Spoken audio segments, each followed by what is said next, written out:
Ok, allora ciao a tutti i nostri ragazzi di OGAE Italy, ciao a tutti quelli che ci guardano. È passato quasi un anno e l'anno scorso ci eravamo lasciati con il canto melodioso di un usignolo, di un solovei. Quest'anno però invece torniamo con il rumore, con Shum, e noi torniamo con i OGAE dall'Ucraina. Hi! How are you? Hi. We're fine, thanks. How are you? Fine, thank you. It's been almost a year. It's wonderful to be with you again. And well, just to start, I'm curious. What happened during this year? What did you do? Lots of stuff. Yeah, so we were making music. We were, trying to just work and to improve ourselves a little bit during the lockdown, trying to get all the things done, and of course preparing for Eurovision. Well, okay, of course, and we really hope that this year Eurovision will be a great show. We still don't know what will happen in Rotterdam. I strongly hope we will be able to meet in person, because we've always met on Skype, but I'd love to meet you in person, so fingers crossed. And of course, fingers crossed for Ukraine in the contest. Let's see what happens. Your song is really, really particular. It's even more particular than Solovey, because we had Solovey last year, and this year we have Shum, which means noise. It's our song last year was Make a Noise, and you are making a noise this year, so it's very nice. Could you explain the meaning of the song? At first, Shum is not noise, it's a spirit of forest. Yeah, so it sounds similar. Yes. So someone is taking this wrong, because but in Ukrainian language, Shum it's a noise, but in our song, Shum is a forest spirit. Okay. So literal translation is noise, of course, but and it's also the name of the spirit of the forest our ancestors believe in. Because forest make a noise. So tell me about the spirit of the forest. Tell me about what it does and what the meaning of the spirit in the song is. Okay, so as you know, now we have like 2 episodes of Shum. So Shum episode 1 and Shum episode 2. The first one, it was like our interpretation of an ancient Ukrainian folk dance, like a ritual dance called Shum. This dance was used by our ancestors to please this forest spirit and to evoke the spring. To wake the spring, yeah. So our ancestors believed that everybody in the all things in the world have their souls. Like trees have souls, like trees are alive, their houses are alive, and everything. And there are good forces and bad forces, and bad forces cannot just vanish. You have to deal with them, and you have to please them so they don't disturb you. And they sang that song and danced the dance especially for the spirit of the forests and for the awakening of the spring. And that was the idea of our first episode and first video. So we tried to put some additional meaning to it, like in our times of pandemic and this COVID situation and so on. We tried to show people that even in our time, even during total lockdown, we still can gather to do something good. So we still can do something. So of course we were in those hazmat suits and gloves and masks and so on, but still we had this idea. By the way, we shot that video on a smartphone. So it was like we just had a smartphone, we had this idea, and we just called our friends. We went to a hill in Kiev and just did the shooting. My God, but this is great. I mean, the quality is wonderful. So it's amazing to think you've made it with a smartphone. Yeah. And just out of the blue like this. Wow. And what we also we wanted to say that in order to do an interesting music video, you don't have to have just big resources or some expensive equipment or something. You just need to have the idea. And actually, when we went to the hill, we thought like, okay, maybe the spirit of the forest is trying to help us because there was fog. It was like an additional effects for us. Yes. Like a CGI, you know. Yeah. So, and actually, we were talking about the first episode of Shum. And as you know, according to Eurovision rules, we had to cut the song. So the original version was like 4 minutes long or something. And it was when we found out that it was Shum that we would gonna take for Rotterdam. We thought like, okay, so we need to cut the song, and it was like almost painful because we liked the song the way it was. And then we thought, okay, so maybe instead of taking something from the song, we need to bring something new to the song. So Kate rewrote the lyrics, and it was, and we put again some additional meaning to it. So the first episode was like we are trying to awake the spring, and the second episode, so okay, we did it, spring has come, and we just need to, you know, just look around and see what we can do to make the world a better place for us, for the environment, and for just, you know, everything else. Wow, great. This is, I mean, you had a very good thought, because we really, really need to think about the environment. I don't know whether you have the same problem in Ukraine, but here people wear masks and then they take them off and then abandon them everywhere, in the woods, everywhere. So it's a big problem, and we need to be conscious about the environment. Thank you for saying this. So actually, we do our songs and we release them without, you know, lots of explanations or some press releases and something. We'd like the people to think over all this idea, to read between the lines, and so in the second video we've put some shots of Chernobyl power plant station there. So, and the rare bird from the Red Book of Ukraine. So we wanted just to draw attention to the things that we can lose forever, you know, and so, but also those two videos had something in common. When we shot both of them, it was very cold. Yeah. Freezing, you know. Well, of course, I mean, spring has come 2 days ago, 3 days ago, so I suppose it was winter when you shot them. But yeah, that's very, very important to take people to think about what we are missing, think about what we should preserve. You had 3 songs to choose from. Was there a jury? I think they chose. Who chose between the 3 songs? Who made the choices? Yeah, so there was a jury of 5 people. So yeah, there were 3 like singers, musicians. There was Jamala. So yeah, and 2 more people from UAPBC, from the company that are representatives of Eurovision in Ukraine. Yeah, so and we have brought 3 songs to the table.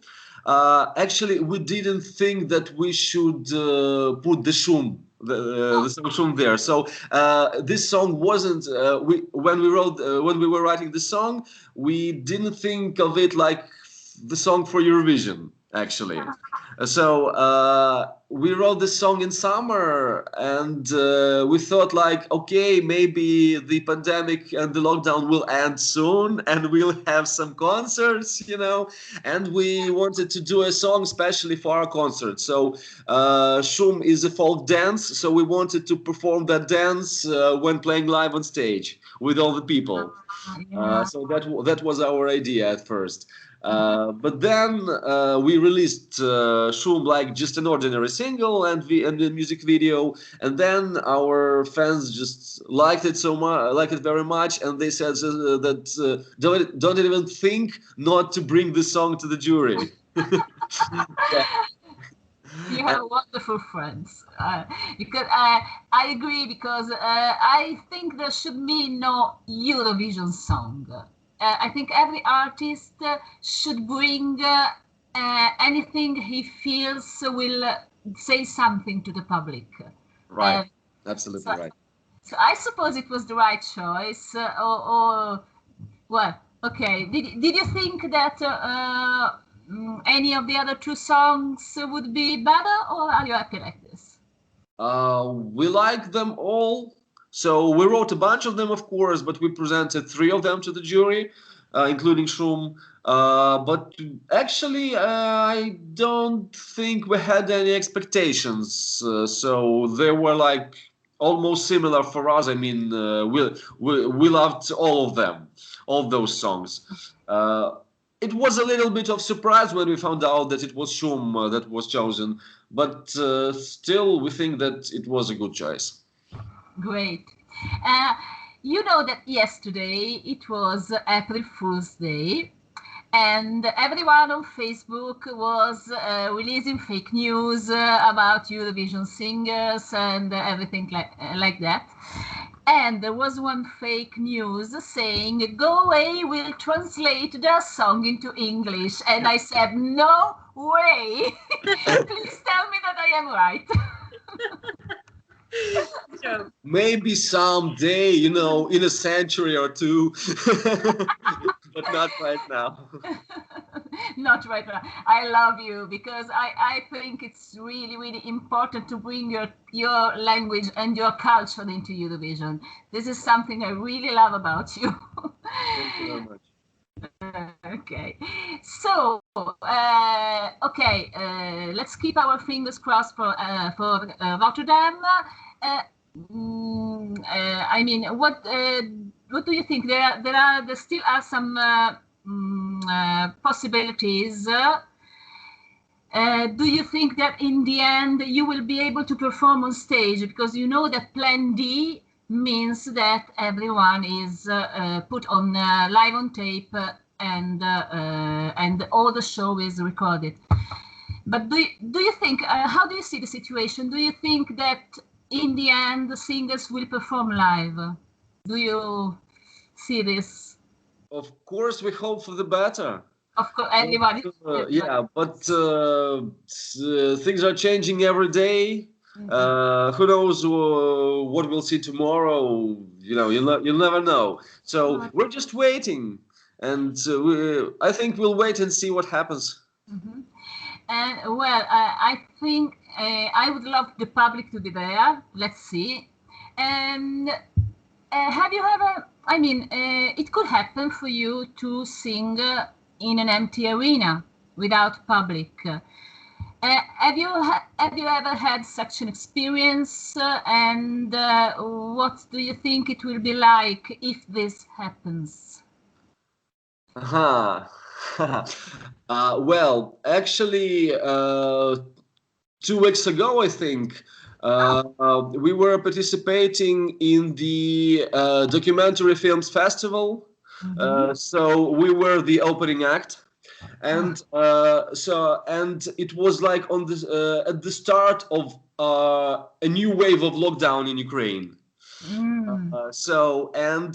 We were performing in a movie theater, in cinema, but with no people. But there were, you know, like paper mannequins. Yeah, and it was quite interesting, even a little bit scary, because they were like almost alive. Yes. Oh my God.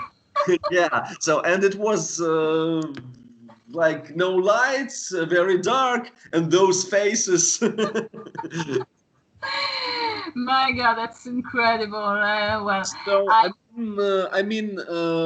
if there will be no public, I don't know. So, of course, we had several online concerts, but still, we want to, of course, as you know, I think as any musicians, we want to feel the public, see their reaction, so and have this, circle of energy going between the public and us. But of course, we want the public to be there. Okay, so well, let's tell the virus. Okay, you go away because we want the public. I hope this will be.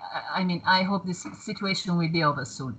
So let's talk about your other projects because I know you're focalizing on Eurovision now, but apart from Eurovision, what other projects do you have? I don't know. Are you writing new songs, recording? Well, actually, for the last 2.5 or maybe 3 months, we were just very much focused on preparing for Eurovision. So we did a backup video already. So it was a lot of preparations for that thing. But before that, we were writing new songs. Actually, after the Eurovision, I think we'll write some more songs, and I think we're going to release an album or maybe an EP. So actually, in summer during the recording, or maybe not during the recording, I don't remember actually. But Kate had this beautiful idea to make not just several songs, but several songs with one big idea over them. One big story about one of a region in Ukraine. Yeah. So. Yeah, so actually the song Shum, the original folk song Shum, and several other songs we used as an inspiration for our other songs we wrote. They came from the specific region in Ukraine called Polisa. And this region is and the Chernobyl power plant station is situated in this region. I see.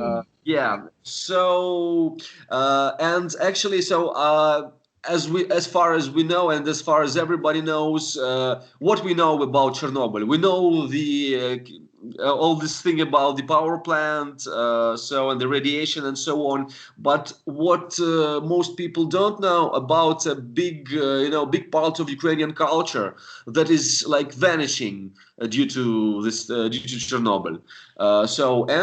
We wanted to bring this thing up and to say something about it and to use it in our new songs. And actually, we think that our upcoming album or an EP, we don't know yet. So it would be like all the songs will be connected by this idea. So the Shum was like an intro to this. So let's think of it like a book. So it's like a chapter 1, chapter 2, prologue, epilogue, and so on. So the song Shum is like a chapter 1 of this book. But there will be more. And those songs we've presented to the jury, those 2 more songs. One of them is called Tserkovka, and the other is called Rano. And those 2 songs are like chapter 2 and chapter 3. Wow, this is a wonderful idea. I really, it's like a concept album, what we would call a concept album. Yeah.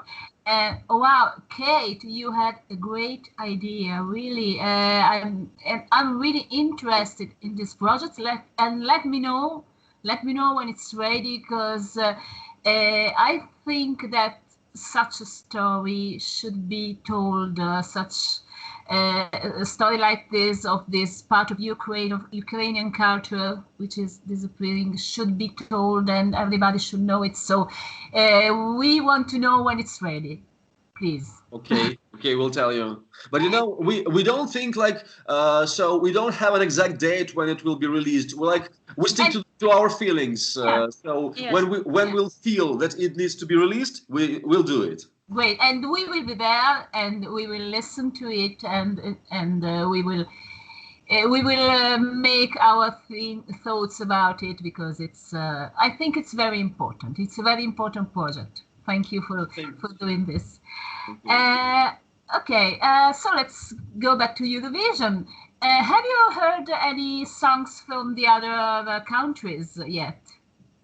Yeah, we have. Not all of them, unfortunately, but I think most of them. Yeah.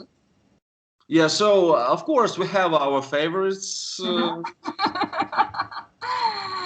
Yeah, and of course, but okay, I'm not asking you.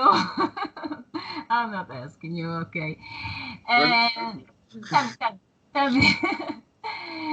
Okay, so so we talked about Eurovision, we talked about your project, and apart from this, okay, what are you doing apart from working? You have a wonderful job, wonderful work to do. But what do you usually do when you're not working? What are your hobbies? What are you doing? Я занимаюсь саморазвитием. Wow. Wow. So Kate just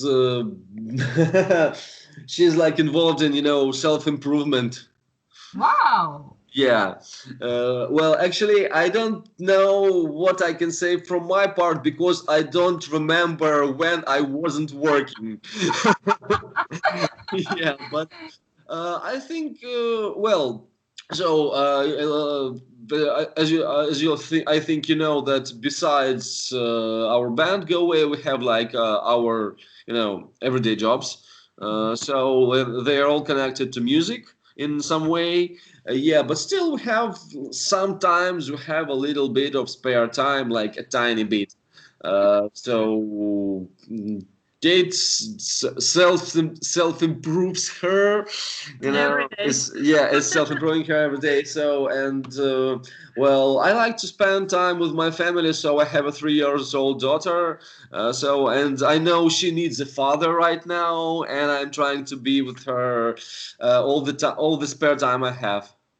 Well, this is really, really important. So say hello to your daughter. Say hello from me. Okay. So now we would like to thank you, and I really, really hope to see you in Rotterdam, because hopefully I will be there, so let's see. And I really hope we will be able to celebrate what could be a new start for everyone. And this is my wish for you and for everyone. And I would love you to say hello to all our friends in Italy, and especially, of course, at OGAE Italy. Of course. So maybe we'll say something like something. In Italy, in this year, rock. Ты начала? Я прикольно. So финны и итальянцы. Yeah. So like Kate says that only artists from Italy and Finland just were sticking to rock and something. Well, actually, what we want to say to all fans of all Euro fans, and especially fans of OGAE Italy, well, I think is the most important thing of all. Now and forever. Just it's very simple, but it's very important. Be happy. Oh, for everybody, it means like absolutely different things. For somebody, it means like chilling on the beach. For somebody, it means going to work every day. For somebody, it means staying with his family or her family. But still, it's very, very important because it's like a core of all relationships. And if you're happy, you want to make happy everybody and everyone and everything around you. So be happy, stay safe. That's wonderful of you, and we wish you and everyone in Ukraine happiness, happiness, and happiness, because you're right, it's the most important thing in life. Right. Okay, so we say see you soon to OGAE. Ciao a tutti ragazzi, ci vediamo presto. Ciao! Ciao!